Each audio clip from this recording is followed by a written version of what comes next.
Hi, I'm Andrea, the owner of Big Bark, an online resource for large dogs.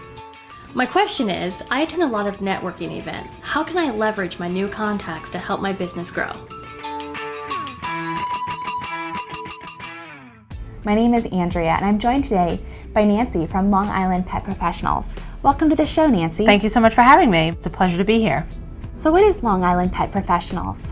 Long Island Pet Professionals is a business networking group for anybody in the pet industry, and we started in February of 2009, and since then we've grown tremendously. We have over 200 members on Long Island and in New York City. We even have out-of-state members now as well. Tell me a little bit more about your background, Nancy, and what led you to found Long Island Pet Professionals.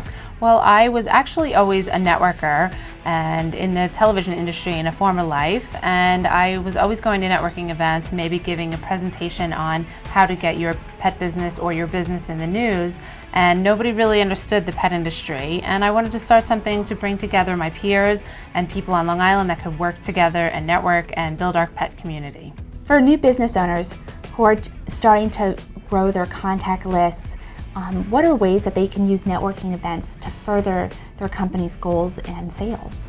For new business owners that are breaking into the pet industry or maybe have a pet product and they're trying to build their contact list with networking, the first thing I would say is make sure you have proper business cards and brochures with all that information that's updated and correct. But when you go, don't just, hey, here I am, here's my business card. You really want to network and find out what that other person is about and speak to them about what their business is, because you never know who they know or they may need your business or service. And it's a really great way to collect business cards and then reach out in a friendly manner a few days afterwards. Hey, I met you at such and such networking event, or I saw you at the Chamber of Commerce. Don't be overly salesy. Hey, this is my product, I want you to buy it. Just reach out in a nice way and keep that communication going. For those newer to networking events, what are some practical do's and don'ts?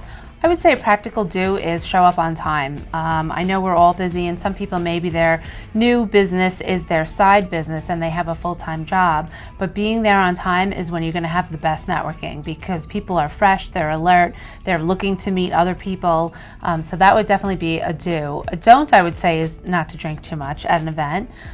Bring your best professional self. Don't come from walking 10 or 15 dogs if you're going to a networking event. Go home and freshen up and get there on time. For busy pet business owners who perhaps are unable to attend a networking function in person, what are other ways that they can increase their networking? So if you can't meet face-to-face, obviously we have a great resource, the internet, right? And I think one of the best networking resources is LinkedIn, because there's many different pet groups on there. There's many places that you can find other people that maybe aren't in your own backyard or have a product that you're really interested in or a service to learn more about. And then there's also webinars. There's many people doing webinars, and they might not be necessarily pet specific, but there's a ton of people doing webinars that can really help your business and help teach you how to network better and grow. Thank you so much for joining us today, Nancy. Thank you so much for having me. A pleasure to be here.